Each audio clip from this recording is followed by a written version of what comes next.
Assalamualaikum warahmatullahi wabarakatuh. Sobahal khair ayyuhat talibat. Kaifa halukunna? La'alakunna jami'an fi riayatillahi. Fayab fi hadha sobah sanadrusu sanata'allam an darsil fiqhi. Jadi pada pagi hari ini kita nak belajar pelajaran fikih. Di sini yang pertama kita akan membahas tentang pembagian wajib dan sunat. Wajib dan sunat itu dibagi menjadi dua. Pertama kita akan belajar tentang wajib. Wajib itu dibagi menjadi dua, yaitu wajib ain atau fardhu ain dan wajib kifayah atau fardhu kifayah. Wajib ain adalah hal-hal yang wajib atau fardhu untuk dikerjakan sendiri oleh setiap orang. Jadi suatu hal atau pekerjaan yang wajib kita kerjakan sendiri, tidak boleh diwakilkan oleh orang lain. Itu namanya fardhu wajib ain atau fardhu ain. Contohnya sholat, puasa, serta zakat. Jadi sholat itu harus kita yang melakukan sendiri, tidak boleh diwakilkan orang lain.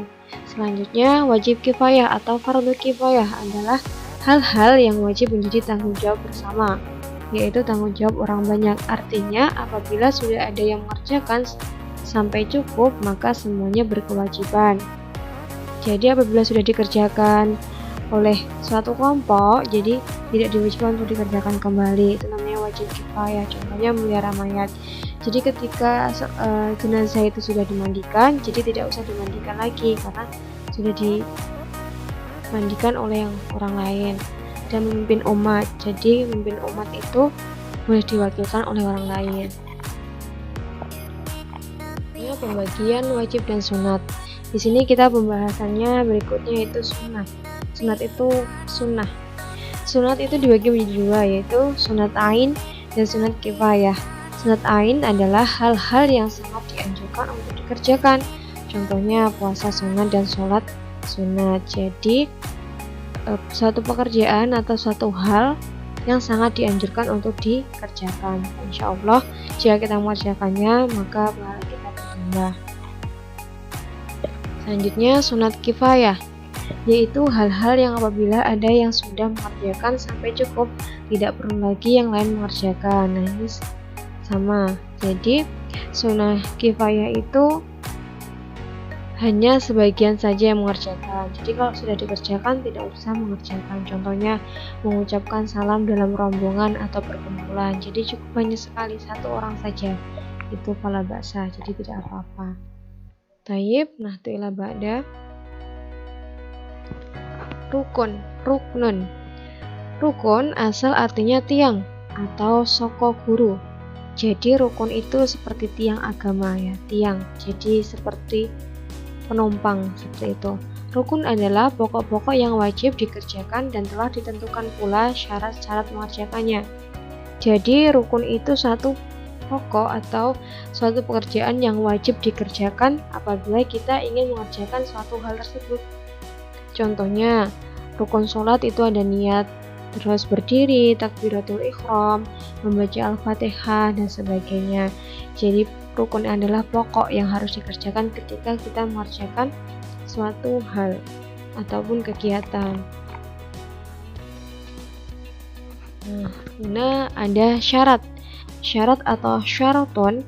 Syarat asal artinya itu janji.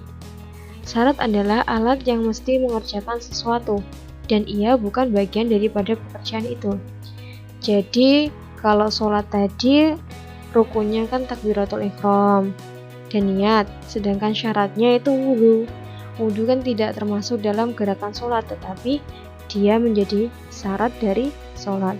Jadi ketika kita sudah berwudu, maka insya Allah sholat kita sah. Maka kebalikannya, jika kita tidak berwudu, maka sholat kita tidak sah. Seperti itu. Ayo, nanti ba'da. Sah atau soha. Sah adalah pekerjaan atau peribadahan yang telah mencukupi syarat dan rukunnya. Jadi apabila suatu pekerjaan atau ibadah atau sholat dikatakan sah apabila kita sudah memenuhi syarat dan rukunnya.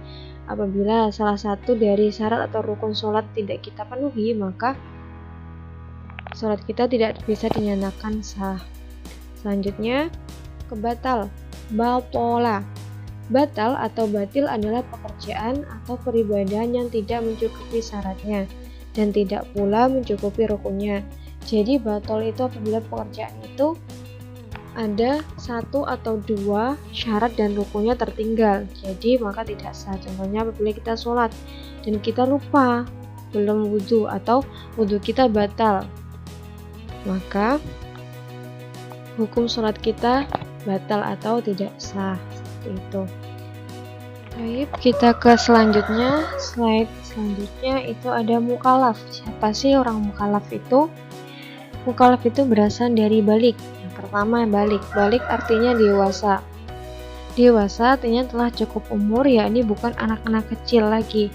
Menurut Imam Syafi'i, usia balik itu sekitar 15 tahun ya. Jadi usia buat perempuan dan laki-laki itu dinyatakan balik atau dewasa itu dari umur 15 tahun. Yang kedua, ada akil. Akil itu berakal, yang artinya tidak gila. Jadi sehat dalam akal maupun pikiran, atau tidak berubah otaknya. Nah, selanjutnya kita ke mukalaf. Mukalaf adalah orang yang balik, jadi yang balik dewasa tadi, akil dan berakal dan telah mendengarkan seruan dan diberi tuntunan agama. Jadi seorang anak yang telah dewasa, yang mana usianya sudah mencapai 15 tahun dan berakal dan telah mendapatkan tuntunan atau ajaran untuk beragama. Nah, selanjutnya kita kuis. Yumkin kafaina bihada. Sebelumnya sudah punya kuis seperti biasa. Kalian kerjakan di buku tulis dan difotokan, dikirimkan ke Ustazah melalui WhatsApp. Jika kalian ada pertanyaan kurang paham, bisa ditanyakan ke Ustazah melalui WhatsApp. Yumkin kafaina bihada. Aku lelakum syukran jazilan. Assalamualaikum warahmatullahi wabarakatuh.